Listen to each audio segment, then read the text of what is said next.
Welcome to the Thinklings podcast, a conversation where good thoughts help renew the mind with the Word of God. I'm Charlie Carter, and I'm here with Tim Little and Andy Stearns. Let's jump into the conversation. Welcome to the Thinklings podcast, episode number 78. Man, we're getting up there. We're getting old. We are getting old. I'm super old. You're feeling super old. I'm feeling very old. But you're looking young, let me tell you. Thank you. So in today's episode, Tim is going to talk about beauty, and we all kind of talk about beauty, but it's about beauty and standards of beauty and things like that. So you can enjoy that after that thing we always do, which leads me to my next comment. We have some Thinklings business to tend to. Books and business. Let's talk about some books. Let's talk about some books, Tim. Charlie's all out of sorts. What's going on? So I've been reading Back-to-back committee meetings. That's what what does it right there. That's exactly what does it. I've been reading to my children The Tales of Old Natalia, which is part of the Green Ember series. We're currently reading Prince Lander and the Dragon War. This is the third one. It just came out like a month ago. I just thought I was reading to them, and I came to this one spot, and there were 2 points I was going to highlight. The first is how S.D. Smith uses naming in his literature. The group of people who rebelled against the king, he calls them oath breakers, which I thought was a very fitting description of them because they did break oath. And in our culture, which is a culture, I would call it, of oath breakers, it's almost like he's kind of highlighting this idea of loyalty and faithfulness, which is required of people. So that was one thing. He calls them oath breakers, the people who rebelled. And then he also even gets into, I think, a little bit of the theology of emotion. On pages 20 and 21, one of the king's sons, his name is Grant, he is rather impetuous. And Grant, I'm going to just read this a little bit. Grant winced. "Forgive me, father. I feel I am always about to let you down with my foolishness." And then the king, his father, replied, "You feel, Grant," Whitson said, "and that is your great strength and weakness. Feeling," listen to this, and you guys, I wouldn't mind your input on this. "Feeling without thought is wild, but thought without feeling is not alive. Keep being alive, son." Ooh. So feeling without thought is wild. What is that? It's the trousered ape. It's the trousered ape. This is abolition. Sorry, Yeah. I took it out of Charlie's mouth. I know he was ready to say it. I was thinking it. I wasn't ready to speak. I'm looking at Facebook. And then thought, you're horrendous. I'm sorry. Thought without feeling is not alive. I mean, Thought without feeling yeah, is not alive. yeah. It's like the person That's who, an urban blockhead, I Yeah. think. Okay, Wow. so this is one of the things I really like about some of these fiction writers. They are really grounded in a theology of emotion and even shaping of the affections. And S.D. Smith, through the interchange of these characters, is basically teaching a theology of emotion, a biblical theology of emotion and affection, and that this character, Grant, needs to learn how to have the proper affections. And his father is not reacting to the two extremes, which is so common as parents, about killing the emotion or letting it run wild, but actually shaping the affection. So it provided a conversation with my children, and I thought that would just be worth sharing. And I do recommend this series, and I like this author, S.D. Smith. Currently reading through Prince Lander and the Dragon War. I don't know how it ends. We're on page like 100. I'll probably finish it with them this week. That's my books and business. Yeah, I'll go next. So I do have a couple of books that I'm almost finished with, but I'm probably just going to reserve them for the summer out in left field, as we I'm defined so last summer. excited. I'm so excited about your left field. Have I talked about these yet? The ones that I'm reading? No, I saw a stack on your desk a couple weeks ago, so I've got a suspicion about one of them. Yeah, a zombie book made it Yeah. in Okay. there. Okay. Wow, that's left I field, saw all that. right. Yeah, it is. It has surprised me with how it has made me consider worldviews. Like, why are zombies a problem? Like, where did they come from? Like, are they evil or are they? I'm already talking about it, but is there like an evil thing or is it just like a uncontrollable thing? Like, Hmm. like what's the source of the problem with the zombie? Is it like what they're doing to me or that it in of itself is evil? Like, it kind of like gives you like a interesting view of reality. Anyway, but so we'll talk more about that over the summer. There's another drama happening here at Faith, Pride and Prejudice, April 22nd. If you're free that afternoon or evening, there will be a show, and I'm in that. And that has been quite a large dent into my reading time, is the memorization of lines and the practices, and there are dances. There are dances again, Oh my. and so I guess that's kind of my books and business. I've been really trying to hammer on that, and Well, it's okay to dance. I mean, it talks about dancing in the Bible. yeah, David Yeah, danced. exactly. Celebration before the Lord. That's what you're doing, right? Yeah, Praising the glory of God that and his does great remind me, victory. which a weird, Listeners, that was a lot of sarcasm. a weird, like kind of link in my mind. But I did have someone who listens to our podcast reach out and ask about ways to interpret the Song of Songs. So like they had I think a study Bible with like 4 main interpretations, Yeah. and it was like, what do you think? And um, just I'm saying this on air as like a way of accountability that we have to talk about that again. I feel like we should, because obviously we kind of joke about the allegorical hmm Christ in the church interpretation, but maybe having you, Tim, walk hmm through those would be Yeah. Oh helpful. yeah. But anyway, so I told my little group of friends in the play that I would give a shout out to them. This is a shout out to them. And yeah, uh, interesting with Pride and Prejudice. Like Doug Wilson has a list of like books he considers canonical, like classics, things like 50 books everyone should read.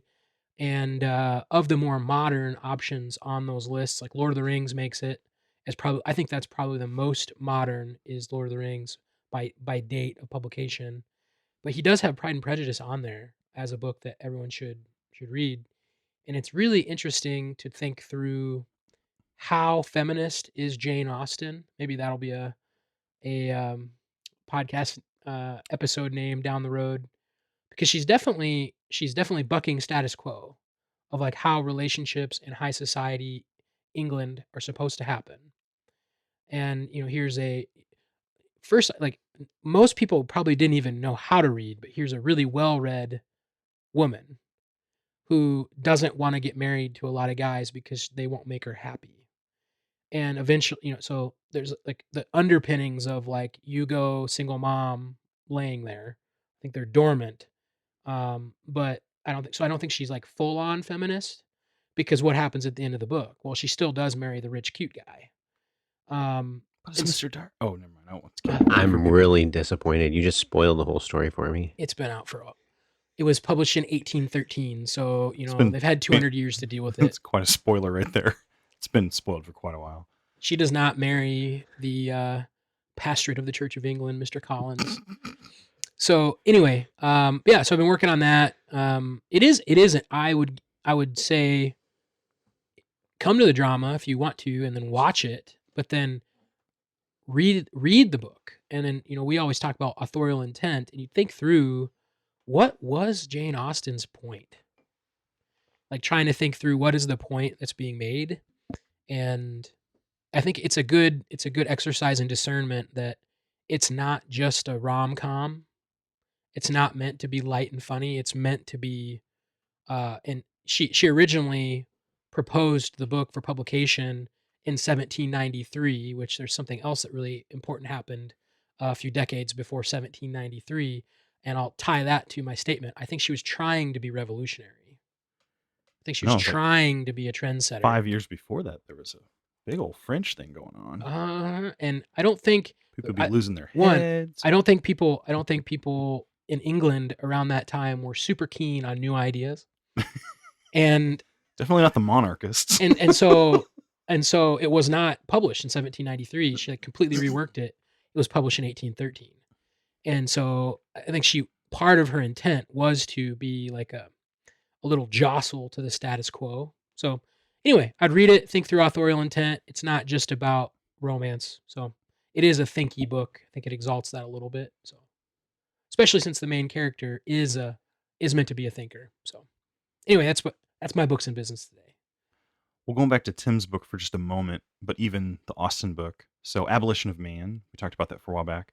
Um, I was speaking at a church the last 2 weeks in town here, and afterwards we went out to eat with a family. And shout out to Amy Parrott and of Dave and Amy Parrott. She's a listener, and so she said that she read the Space Trilogy, and then she listened through our series on abolition, and then she read Abolition. She said she really she started to get it more. But it was interesting. Me and Dave were talking about all kinds of worldview stuff, CRT, all that stuff, and it is interesting to see where, like, I just don't think there's anywhere that abolition doesn't have something to say. It's crazy how influential that book has been long term. I think there's a reason for that. It's because all of the modern worldviews Mhm. are built on the premise that objective reality doesn't exist the Yep. way we used to think it Yes. does. Yeah. Used to think it does. It's Used close to enough. think it did. Close enough. Words are hard. They are. I mean, we can't all be Jane Austen, So, At least we're not professors. but so like that lack of objectivity Yeah. is the foundation to all the deconstructed worldviews. Mhm. So that's why it applies in so many arenas. Yeah. Anyways, just listener, I know this is not my books and business, but if you haven't read Abolition yet, get our series, get our 3 parts, get the book, read it, think about it, read the Ransom trilogy. It'll be a good time. All right. So for my books and business, I'm going to try to go fast, but I'm going to talk about a podcast I finished. And I know we talk about our own podcast, but there was a major podcast that came out, put out by Christianity Today, called The Rise and Fall of Mars Hill. And it's the story of Mars Hill Church out in Seattle that was planted by Mark Driscoll. And then it rose to great megachurch prominence. And then I can't remember the byline or the tagline of the title, how like Mars Hill rose to prominence and then like died overnight or something like that. Yeah, the rise and fall. And so I guess I'll say this. It initially, when it came out, it was this big splash in the evangelical world and everyone's listening to it. So I listened along. I got into about episode 6 and I gave it up. So I'm going to say this. Maybe we'll come back to it on an episode and talk more about it. But part of what's going on is Christianity Today is the producer. And so you can imagine where that would take you from a political and theological standpoint. Mike Cosper is the host and main editor and creative behind it. He does a really good job telling the story. He's a great storyteller. I would say that I was sucked in. I set it aside though because the early episodes talk about some heavy sexual content. Part of Mark Driscoll's teaching that he was known for was his view of sexuality in the book Real Marriage. And that's aside from the big controversy about how he got it to be on the bestseller list. But that's also talked about. So anyways, I just set it aside because it seemed like a lot of that.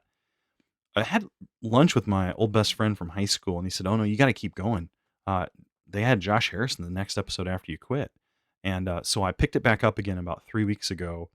And I will say the second half was very, very interesting. So I'm not going to rate it. I'm just going to say maybe 3 things about it. Number one, I would say there's caution. A lot of it has to do with human sexuality. They even make their own statement in like episode 9 or whatever about if you have any abuse in your background or if you have small children listening, be advised you may not want them to listen to this episode. So, listener, if this is something that interests you, I want you to use discernment and caution.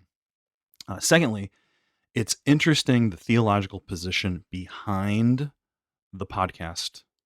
So a lot of the early episodes talk about Mark Driscoll's view of masculinity. And his view of masculinity is kind of a punch first and maybe not even ask questions later. It's very argumentative, very fighty. And so there's like a couple of examples. He sort of cultivated this angry fighting spirit in his church. One of the deacons went out one night. He was really ticked off because these kids were drag racing on his street. And so he goes out about like midnight. Hey, grabbed a can of bear spray. Just up in Washington, you got this. Car drives by. He chucks it really hard at the car, dents the car. Car goes like 50 more feet and stops, and he freaks out, runs inside his house. And he says, I walked into my house and I realized that was the stupidest thing. Here I'm a deacon. People on the street know I go to this church. I'm trying to be a gospel witness. And I just this very unbiblical thing. So the next day he tells Mark about it. He says, Mark, I got to confess some sin. Last night I just behaved in a really undeacon way. These kids were street racing, and I went out and I threw a can of bear spray at them and dented their car.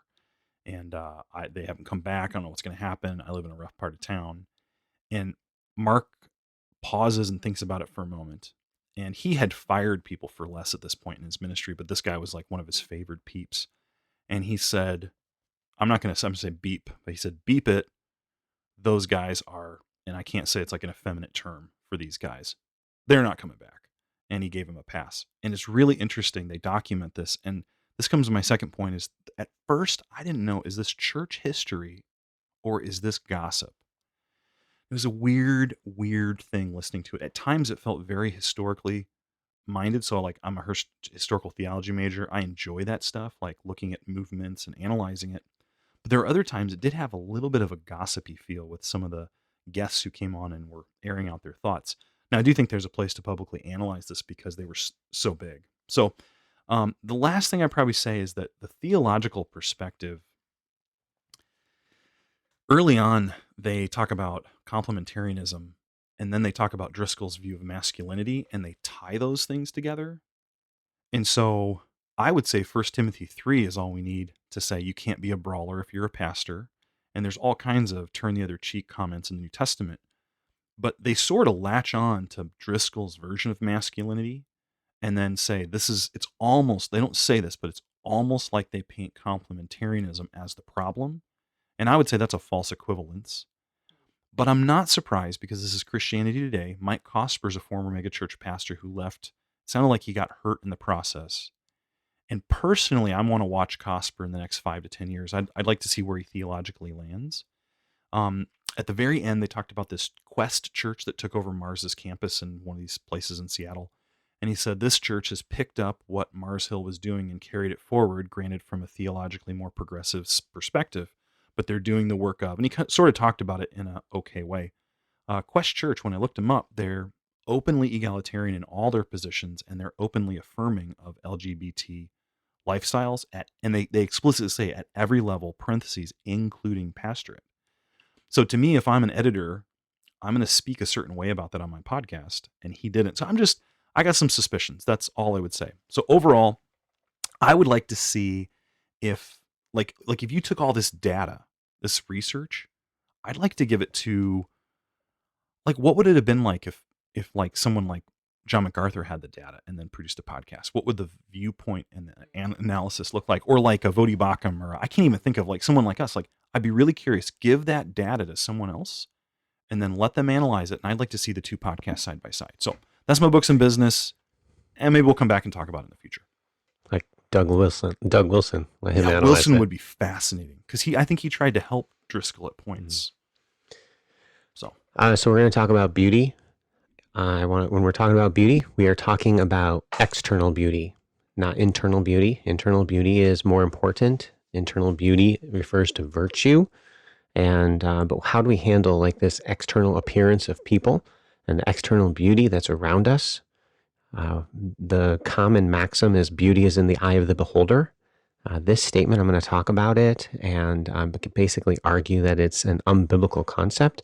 Beauty is something that is objective. Tastes are subjective, but beauty is objective. And we're going to go to several Bible passages to argue that point. So at the end of the podcast, I'm going to discuss how beauty is not important, but at the same time, beauty is important. And that's kind of how we framed this discussion. I hope you find it helpful. Let's have a conversation about beauty. So this is kind of a controversial topic. I would encourage you to study this out further. There's a book written by Roger Scruton, Beauty, a very short introduction. It's a short book, only a little over 100 pages. You probably want to read it about 3 times. But he basically gives you a little bit of the history and then a little bit of the philosophical debate. When we talk about beauty, we are entering into a philosophical discussion. And I hope to kind of introduce you a little bit to that philosophical component, but really what I want to talk about is what the Bible has to say about beauty. Beauty is a very important industry in our culture. A lot of money is spent on beauty. The King James version translates Proverbs 31:30 that beauty is vain.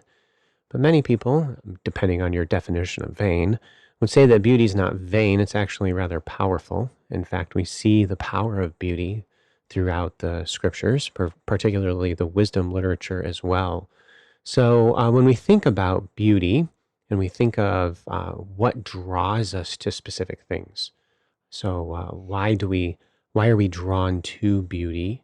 Those are good questions to ask. Those are good questions to think about. Why is it that you want to look at that?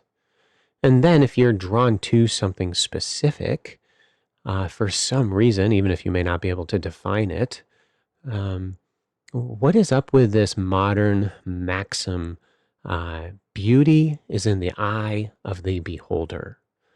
When I first taught the Song of Songs, I worked through Song of Songs chapter 1, 4, and 6, and explained basically that beauty was in the eye of the beholder. I've since changed my view. I don't believe that beauty is in the eye of the beholder. I believe beauty is actually objective. There are specific characteristics of beauty that transcend cultures. You can compare different cultures and they all identify specific things. Because when we enter into the conversation of beauty, this is like the philosophical component again. I'll get to the Bible in a moment. There's something within natural revelation, general revelation, that even people who may reject Jesus as their Savior would say, oh, this is beautiful, or that is beautiful. So a lot of people in the world, and even Christians, would say beauty is in the eye of the beholder. But in life, they really don't live that way. They're drawn to specific things for specific reasons. We need to think through then, what is beauty? Now, first, I want to just refine the question. What are we specifically talking about here? We use the word beauty to refer to somebody's character, their virtue. And we'll go to, say, 1 Peter chapter 3. I'm going to go ahead and read it. Do not let your adornment be merely outward, arranging the hair, wearing gold, or putting on fine apparel. Rather, let it be the hidden person of the heart and the incorruptible beauty of a gentle and quiet spirit, which is very precious in the sight of God. And we see this phrase thrown around a lot in our Christian culture as well. Well, you're beautiful on the inside. Well, that's great, and that's something that's really important. You need to be beautiful on the inside, which is really just a metaphor. Beauty refers to order, symmetry. And somebody that's beautiful on the inside, guess what their virtues, their affections are? They're ordered. They're ordered correctly.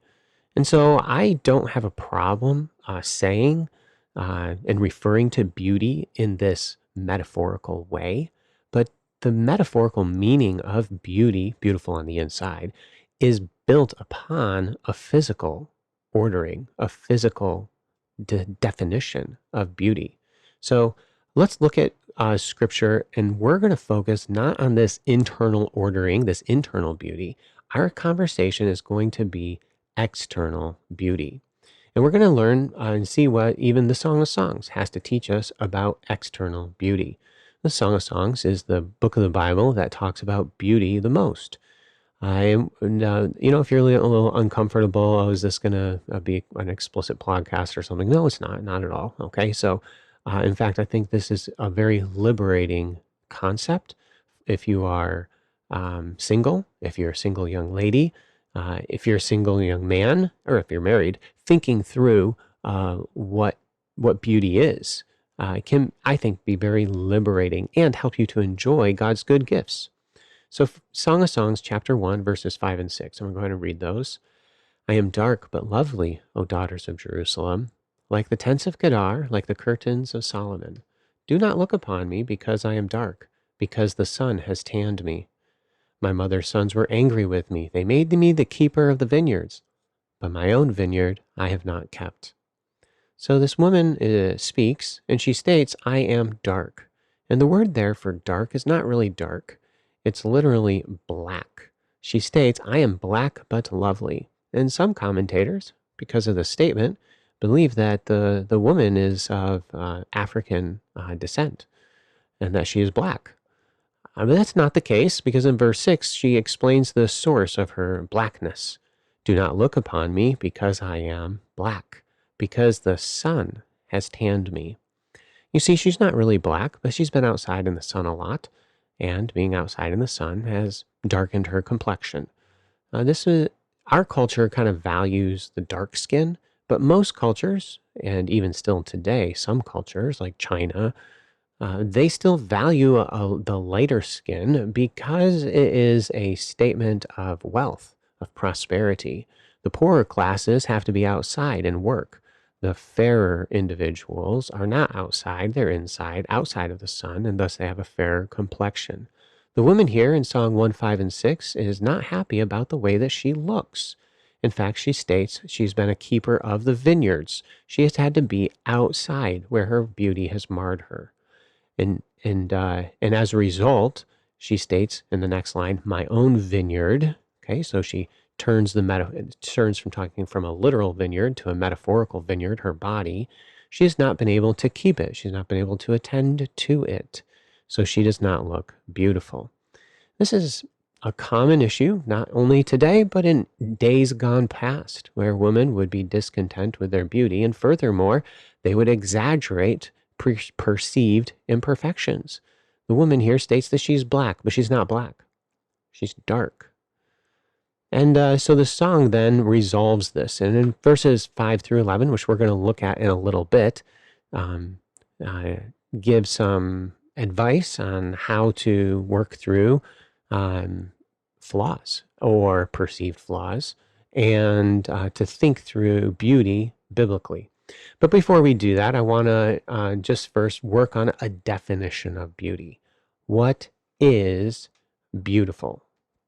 Okay, what is beautiful? Actually, let me read one verse first. Song of Songs 1:8. I need to put this into context. The man speaks in Song 1:8. If you do not know, O fairest, O most beautiful among women. Okay, so this is fascinating that this guy, even though she's looking at herself and seeing all of these flaws, what does he say? You're beautiful. So there's a tension there, and we're going to talk about that. So let's talk about beauty. The word beauty occurs several times in the Bible. In fact, specific people are called beautiful. And I'm going to throw this at you guys. So who in the Bible is described as beautiful? Are we playing a game? Like, he names one, I name one? Ooh, I like this. Okay. You want to go first? Sure. Okay. Sarah was very beautiful. Sarah, Abraham's wife. is that correct? Yes, so Sarah is described as being very beautiful. In fact, that kind of created some problems with some powerful men. No, I think the word is actually used, right? Yes, Beautiful. Okay. she is described as beautiful. There's a Hebrew word that talks about beauty, and she is described with that Hebrew word, Kalos. beauty. Yeah. That's the Greek word. Septuagint. Yeah. Kalos. Rachel? Yeah, so Rachel is actually considered extremely beautiful. She's beautiful of form and appearance. And this is in contrast to her sister, Leah. Now that gives us something to think about too, that even in that culture, those cultures, some were perceived as more beautiful than others. And so thinking through, well, beauty is kind of on maybe a spectrum. It's not like some people have it, some people don't. Maybe some people have it more than other people. So that's something to think about when it comes to building a biblical theology of beauty. Okay, any others? Yes. The feet of those who bring good news. They have pretty feet. That's all I got. I got no more beautiful people. Oh, I've got more. Oh, man. Let's hear it. We haven't mentioned any men yet. Oh, wow. Joseph is beautiful. That's right. He was like hard to resist. So the Hebrews, have we walked through this before? Maybe like 3 or 4 years ago. So the Hebrews they didn't have a different word. Like in English, we have different words for men and women. We don't call men beautiful, we call them handsome. The Hebrews did not have a different word. Guapo. The word horrendous.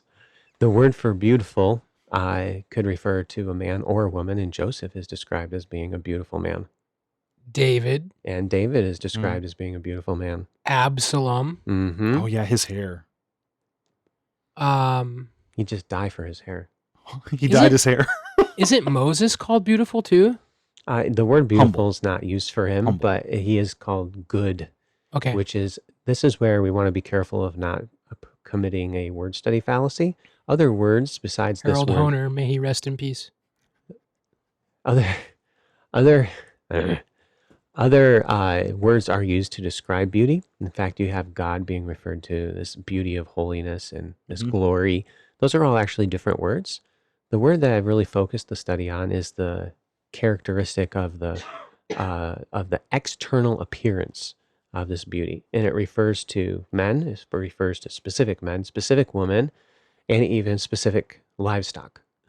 So in Genesis 41, with the dream of Pharaoh, the cows come out of the river, and they're called beautiful cows. Wow. I would not have put. Well, number one, wow. That's all I think got. an interesting one too isn't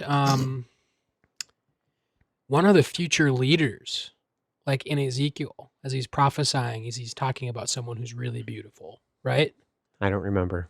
I mean, the word's used like some 40 times. A bunch of them are in the Song of Songs. That makes sense. And I didn't. What I was going to say earlier was I would find it hard to believe that Adam and Eve weren't beautiful, even though it's never explicitly said.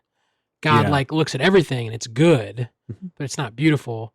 I find it hard to believe that, God just made the first two like really ugly. I would think that, his whole But creation they wouldn't design. have cared maybe as much because they weren't sinners yet. But then they were. I'm done. Okay.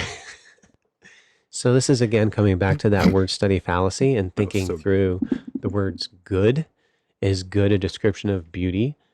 Saul is described of good appearance. This doesn't use the word beauty for him, but good appearance seems to denote that he had some appearance that was, well, goodly. And the specific attribute that's mentioned with Saul is actually height. And so some have even considered, is there something about tallness that is attractive? But that's not where I'm going to go with this one. I do want us to think through, though, that the scriptures specifically describe some people as beautiful, and I wouldn't say ugly. I don't like to use the word ugly. I think all of God's creatures are made in the image of God and reflect his glory to different degrees than others. So I like to think of beauty more as on a spectrum. Some people have more beauty than others. And to say that that's just not true and that beauty is in the eye of the beholder, I think is being unfaithful to the descriptions in the scriptural text. For example, Rachel, the narrator states that Rachel was more beautiful than Leah. But understanding what beauty does and what its objective characteristics are, I think are helpful for us. So as we work through this, I hope you think through beauty more biblically and find this helpful. So when we think through a definition of beauty, we go to the Song of Songs, for example, Song of Songs 4:7. We have this statement: "You are altogether beautiful, my love. There is no blemish in you." And one aspect of beauty is flawlessness. We see this actually in the description of Absalom as well. In 2 Samuel 14, Absalom is described as being beautiful and he is flawless. There's an interesting theology here to develop, which I'm not going to take the time to do right now, but like Leviticus 21 and 22, and those who are permitted to go closer to God into the tabernacle, severe blemishes or flaws, people with those were not allowed to draw near to God. I'm just going to leave that one there and let you think about it. And within this whole conversation, you might have a deformity or a flaw or a scar. Just even thinking through, this is the way that you are, and it might be the way that God made you. The Gospel of John, particularly John chapter 9, has something to say about that. And to not be discouraged, but to use and reflect the glory of God through the beauty that he's given you. And we'll get to some practical implications of this in a moment that I hope are encouraging. Now, some people just tend to have a lot of beauty, but there's one aspect of beauty that's going to hit all of us. What is the one aspect of beauty, regardless of how beautiful you are, that's going to touch you? Character? Well, that's I'm talking extrinsically, not Oh, intrinsically. extrinsically. Yeah. Wow. That, I don't know. I got nothing. Okay. So Proverbs 31:30. Charm is deceitful, and beauty is not vain, but passing. But a woman who fears the Lord, she shall be praised. You see, a woman, a female beauty, is very alluring to a man. And in Proverbs 31, the woman of virtue, the woman of excellence here, she is the one who fears the Lord.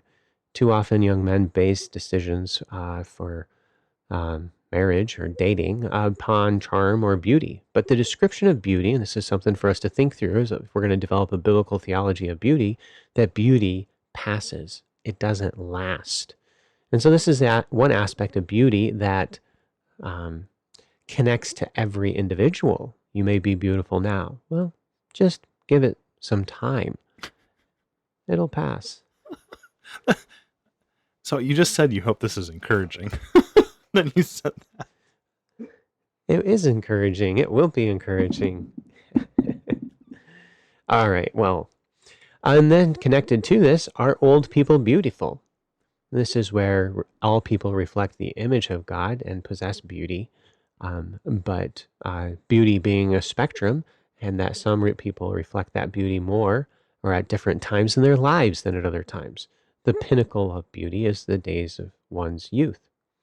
Okay, so Song 4, 1 through 7, you have this well, it's an inclusio on beauty. You have beauty at the beginning and you have beauty at the end. And I'm not going to go through all the characteristics of beauty just because of the sake of time here, but you have this idea of symmetry, cleanliness. Okay, this is going to get very practical because cleanliness is something that you have control over. And godliness is next to cleanliness, right? Okay? Right. So, being clean and ordering the cosmos that God has entrusted to you is part of an individual's stewardship. They're part of their responsibility to take care of the things that God has given them. So, symmetry, cleanliness, and I would even make a case that you could say color. There's some other aspects of beauty through the song that I would love to take you through. But I think I'm just going to let it go there. Some of these are pretty we have these perversions in our culture that have messed up God's design for beauty. And I would just caution you, many of the things celebrated in our world have are corruptions of God's design for beauty. So base your idea of beauty upon Scripture. In the area that I'm specifically referring to would be the issue of weight. Our culture celebrates this super skinny, which is really unhealthy. And God's definition of beauty would actually not line up with that. Okay, so now, if we have this definition of beauty, how important is it? And I want to just deal with beauty from an importance perspective. First, I want to say that beauty is not important. And you might be like, what? I just thought you said that it was important. Well, it states explicitly in 1 Peter 3 that let your adornment not be to the external, but to be to the internal. The central focus of an individual should be their heart, their affections, and that their loves are properly ordered. This is not just something in the New Testament; it's in the Old Testament as well. In Proverbs 31:30, charm is deceitful and beauty is passing. Okay, the beauty that you possess is going to go away. It's interesting in Isaiah chapter 40, they use the illustration of how people, they die. And they use the illustration of a flower and how a flower blooms and it looks so beautiful, but then it dies really quickly. And then it uses the illustration of the grass, all right? And then the grass, what happens to it? Well, eventually it dies too when the winter comes. So a person's life is kind of like that. It blooms and looks so beautiful for that short period of time when you're young. And then it's like you have the grass and then, it just withers up and dies and it goes away. Well, beauty is that way. It's not that important. What is more important is your internal character. In fact, how important really is beauty? Well, in Song of Songs, chapter 1, we read those two verses, verses 5 and 6. It talks about this woman and how she is a vineyard keeper. Why a vineyard keeper? Why not a shepherdess? Why not some other outside occupation? All right, I think she's described as a vineyard keeper intentionally because there's another woman that's a vineyard keeper in the Bible. Do you guys know of another woman that is a vineyard keeper in the Bible? I know I'm putting you on the spot here, and you might not get this. No, is the Ahaz wanted the vineyard? No, it's that's not mentioned. Naboth. Doesn't mention a woman there. That's Naboth. Okay. Do you remember? He doesn't have it. It's okay. Yeah, I've got no idea. So your first reference is in the keeper. song, right? Yeah. So Song 1:6, the woman is a vineyard keeper. She's been tending vineyards, so her own vineyard she's not kept. So my inclination is that it's probably in Proverbs or Ecclesiastes. Just because I'm a wisdom guy Am I and correct? everything's there. Am I correct? It's Proverbs 31. Yes. Okay, that's what I was. Oh, because she owns a vineyard. Yes. Oh, The virtuous woman, the I did know excellent that. woman. I wasn't confident, but I did know that. Yes. Okay, so the Let excellent the record show. the excellent woman, okay, the excellent wife here, what does she do? She considers a field and buys it, and from her profits, she plants a vineyard. She's like working outside in the vineyard. Well, what is that going to do to her vineyard, the vineyard of her body? We have such an overemphasis on external beauty in our culture that a woman of virtue that's actually physically working, whose beauty is marred because of her working, she's overlooked and God doesn't even consider her because, well, why? I'll just maybe leave that one there. Okay, maybe there's some disordered character in the young man. So this woman, she works. She works outside. In fact, this woman in the Song of Songs that's working outside, she exemplifies the excellent wife. She is the one that's working outside where her beauty can be and will be marred.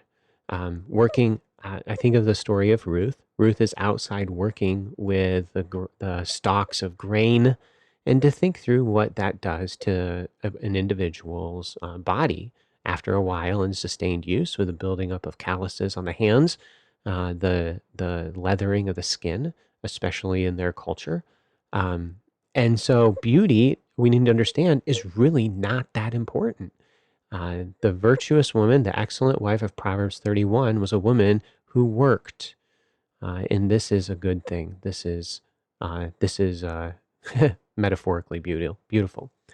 Now, let's talk about how beauty, though, is important. Because some people, they've just emphasized this point, oh, beauty's not really that important. Okay, internal character is important. Beauty's not really that important. But within the Old Testament and within the Song of Songs, there's this elevation of beauty. Its beauty is that is something that is celebrated, that is enjoyed.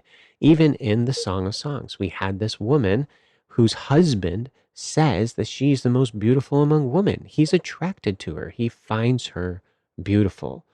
And so when we read this point and we talk about internal character as being most important, don't just throw aside that beauty then is not important. There is an importance to beauty. And let's talk about that from the Song of Songs. Okay, so in Song of Songs 1 verse 7, I'm going to read it.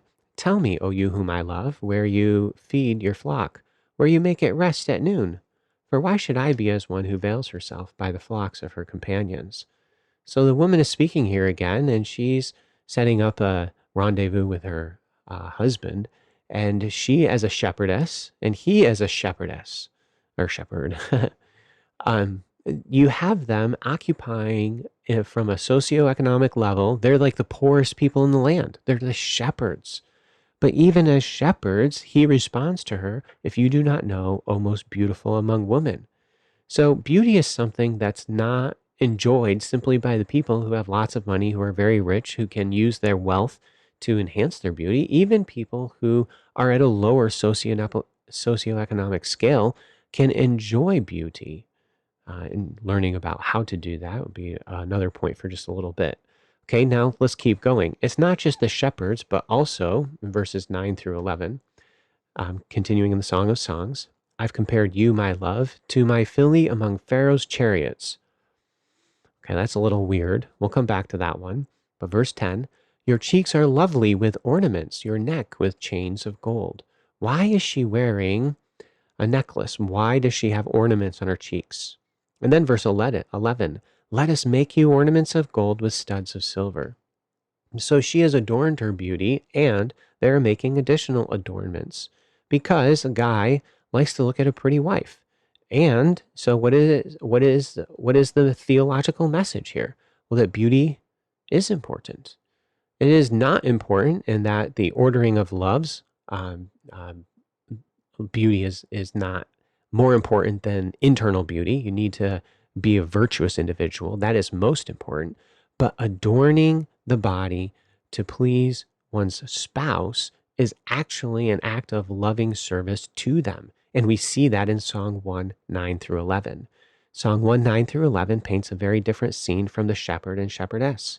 Now you have the king and the queen. So you have the richest in the land and the poorest in the land. And both of these individuals can enjoy beauty.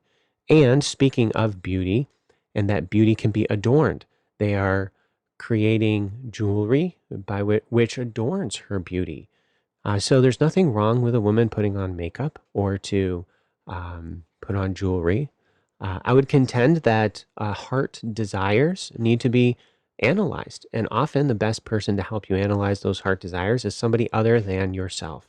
Your parents, a Christian mentor, can help guide you in evaluating why you're wanting to adorn your beauty.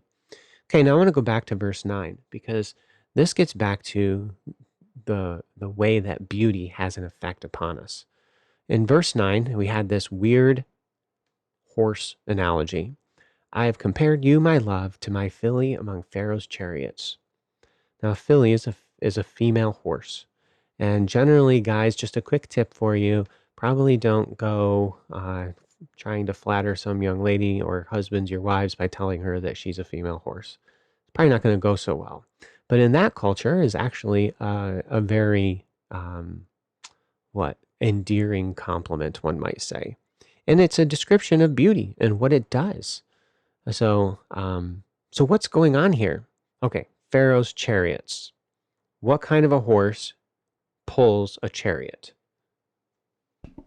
A workhorse or a war A horse? strong horse is going to pull a chariot. Okay, what would be the gender of a strong horse? Okay, a little hippology would help us out here.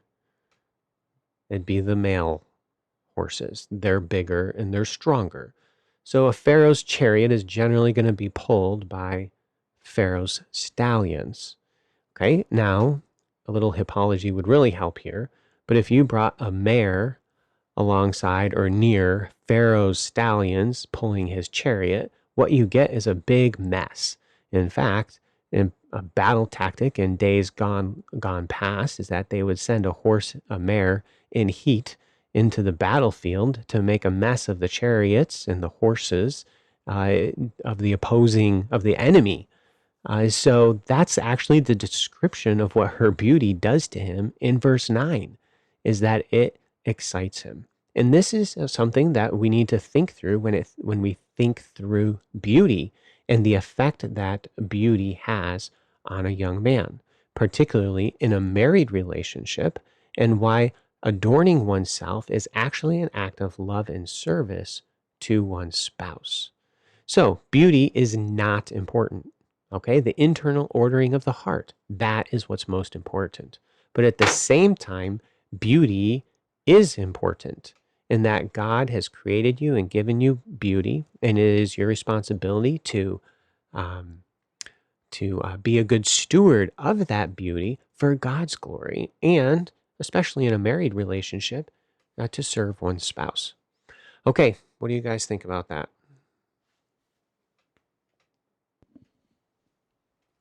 I think you're right.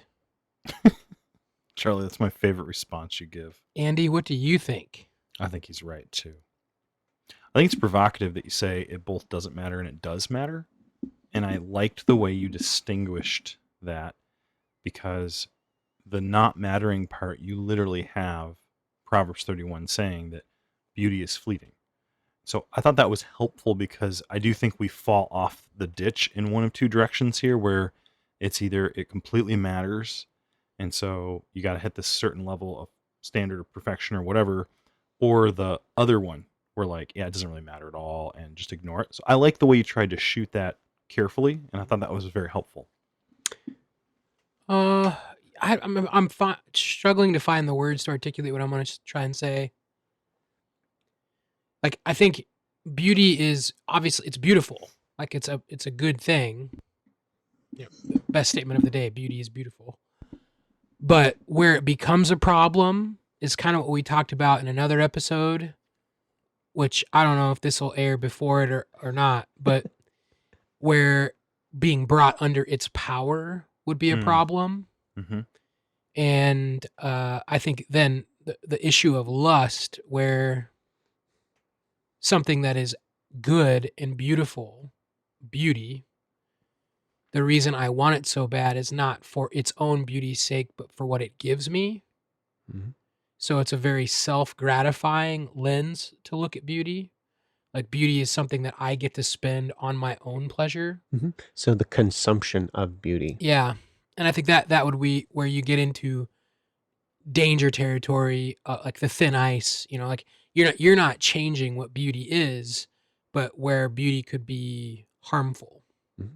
is then how you're desiring it and employing your desires of it and things like that.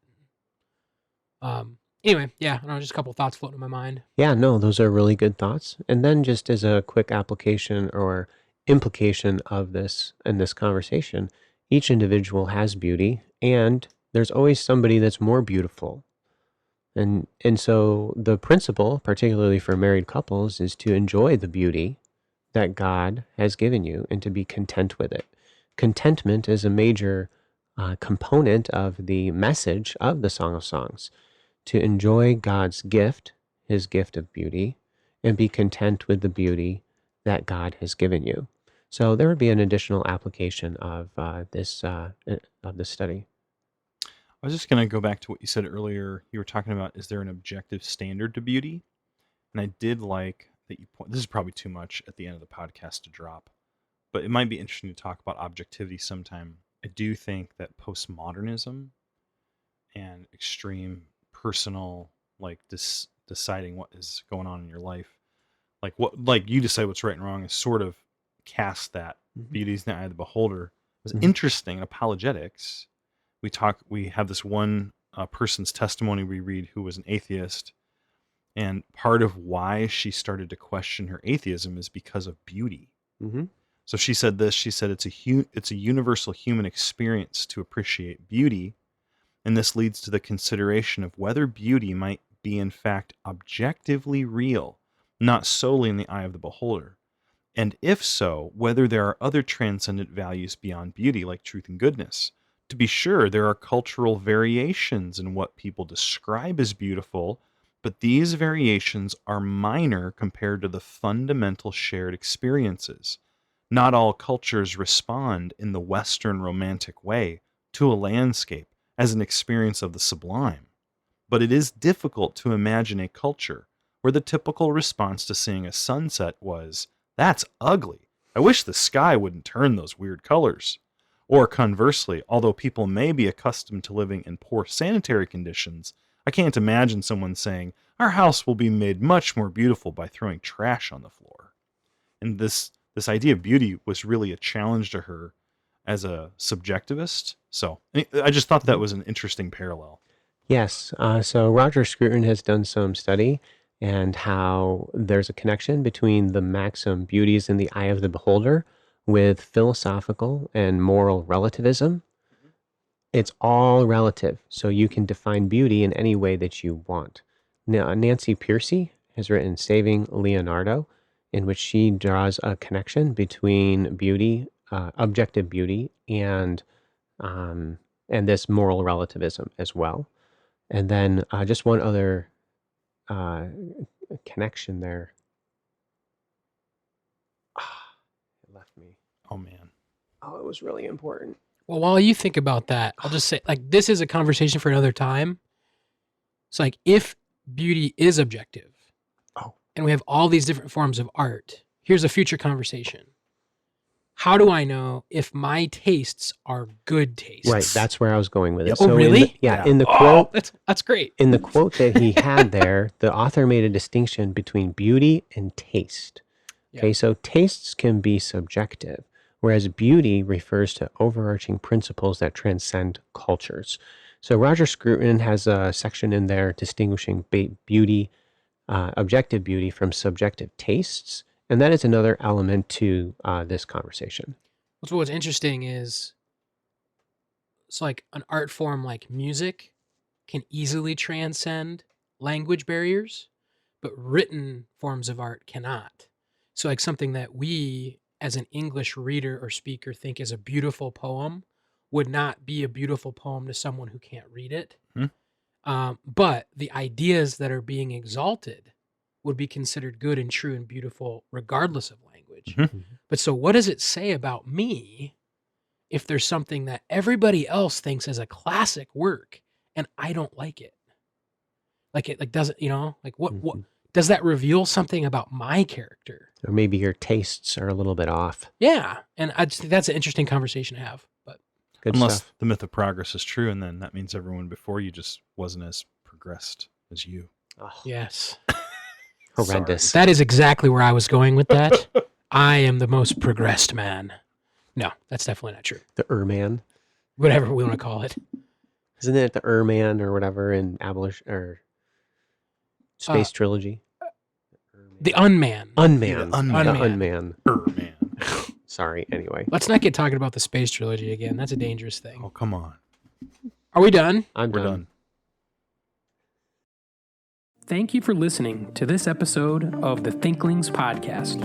We would love to hear from you. If you have any feedback, suggestions, or potential topics that you'd like us to discuss, you can contact us through our email, thinklingspodcast@gmail.com. Remember, don't let this conversation end with this podcast. Read good books, talk about them with your friends, and always continue to cultivate your mind.